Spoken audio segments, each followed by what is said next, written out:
uone vile unafanya kazi yako. Kwa hiyo akaambia sitapata hali kufanyia kazi. Tukaenjoy hiyo pesa, tukakula pesa zikaisha. Baada ya wiki moja anakuja hapa sema kama ananiambia baba, Buda, unajua sasa napata kufanya kazi, nataka kazi kesho sasa. Tufanye. Mama akamwambia tu pesa tutumia. Hii mnifanyaje kazi bwana? Mnifanyaje sasa? Asipambana akienda. Lakini aliingiza joto ya tumaini. Akajua leo baba kesho kuna pesa. Nikatoka nikaenda kazini, nikapata nikauza viti.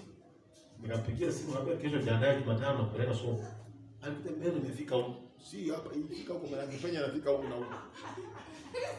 Hata nikamwambia ambia baba asante nimepata kazi sasa. Unaona ngawa hawana bidii kwa kanisa na watu wanakuja pia wanataka mtu akikuja kanisani.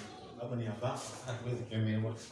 Kama unakuja kanisa wa kilima tu kwa maana kanisa ni yao. Kanisa si yenu, kanisa ni ya Mungu. Mnapigwa kwani hawa wajinga wenye kupata kazi si kama mimi. Unaingia ndani yao. Lakini ukisema ya kwamba wacha nikwambie, mimi si mjinga kama wale ambao hawana kazi. Mimi si kumbavu kama wale ambao walishindwa. Hivyo tu unatokayo. Na kuna wenye wanakusikia ukiongea na unasonga hatua nyingine.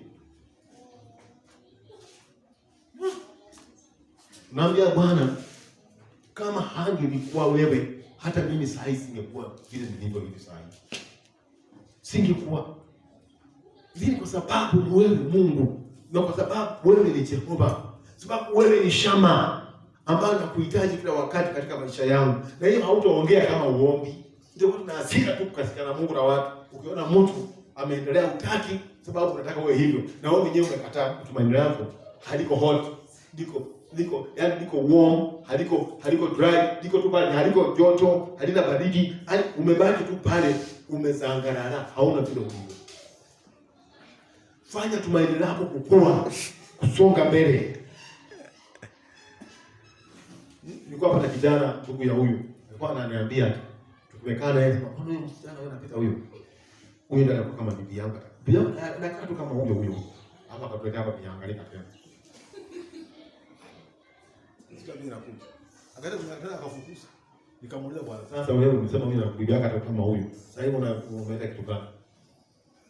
Yaani kuna kile ambacho unawaza moyoni mwako, mke wangu atakuwa kama huyu. Au maisha yangu itapita ya huyu. Mama, wazuri wanakaa pekee yao, baadaye wabariki wanaanza kuonana. Watu wanakuja kwa nini? Wanaringa, wanakuja kwa masomo wanakaa TV kama ukuta hiyo. Kwa hizo mihogo inaona kapo hiyo ng'ombe imeingia mihogo kwa ndani. Unasoma ufanye upate kazi. Usisome baba yako auze mpaka viatu, auze mpaka inawe akusomeshe. Alafu unatoka kwa shule wewe ni kumpafu na tena wewe ni puli. Ujaribu kupeleza baba. Mimi nataka nione ya kwamba watu ambao walisomesha wanaongea tofauti saa hii. Hata kama libaki ulifika saa 3, nitumia pesa.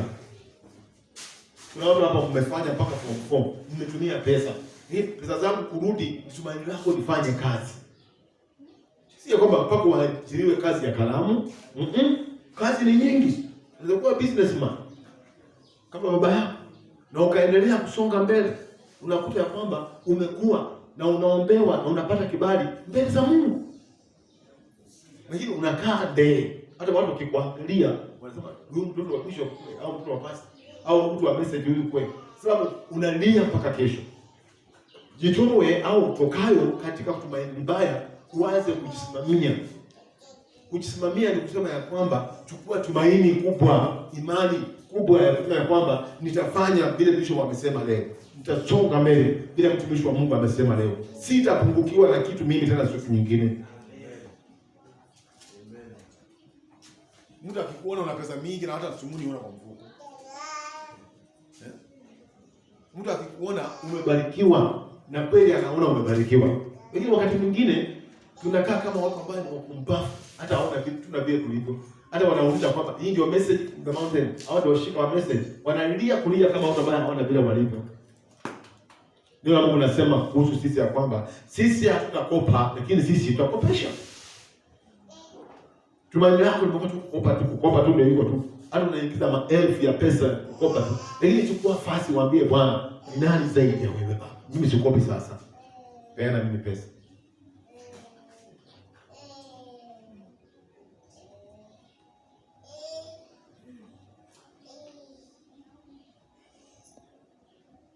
Haleluya. Juzi nilikuwa naambia mjukuu wangu hapa, kama amenipa heshima, ni huwa kabla ya ndugu yangu mkubwa. Na kuingia hivyo kwa sababu wewe hauko mahali penye mimi niko. Unajua ukikuwa ndani hata upendezi wazazi. Uko ndani.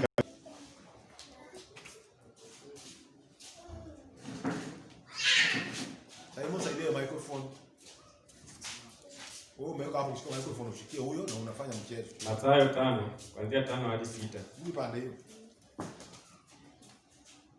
Heri wenye upole, maana hao watarithi nchi. Heri wenye njaa na kiu ya haki, maana hao watashibishwa. Heri wenye upole na njaa watashibishwa. Leo una njaa yoyote ya neno la Mungu, unakuja kama hata miguu unatupa, yaani unakuja unaniingia tu kuja kama hata kisha hata ubiri mpaka saa 10.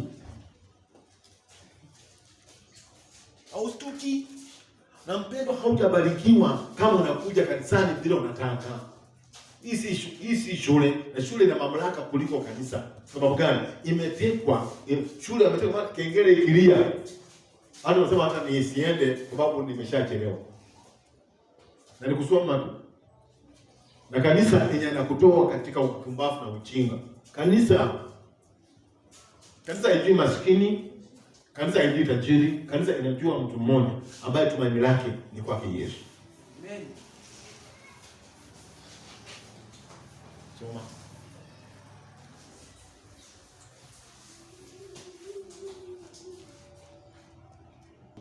Nane hadi 32. Mithali ngapi? 10:8 hadi 32. Na umeshasoma kitabu kimoja, unaenda huko haraka hivyo. Mkononi mwako uweke mbali nawe, wala usikubali upuzi kukaa hemani mwako. Nasikia bwana tukana. Wala usikubali ukiwa na uovu moyoni mwako, hemani mwako itoe. Au kama kuna upuzi moyoni mwako itoe. Ndio sahihi, itoe. Itoe ndio kubarikiwa sasa. You move it in Jesus name. Hata nilikuwa nakupiga sema go in Jesus name, you are demon of my life. Hakika ndipo utakapopata kuinua uso pasipo ila. Naam, utathibitika wala hutakuwa na hofu. Kwa kuwa utasahau mashaka yako, utayakumbuka kama maji yaliyokwisha pita. Kama utakuwa ukubafu ndani yako, na kwamba Jumapili itafika lini niende kanisani ni maabudu Bwana. Na maisha yako yatakuwa meupe kuliko adhuhuri. Lijapokuwa ni giza, itakuwa kama alfajiri. Maisha yako itakuwa kama nuru. Yaani utakuwa clean, sababu tumaini lako lote umeweka Bwana. Kuanzia right now sasa kwamba wacha nimtumainie Bwana.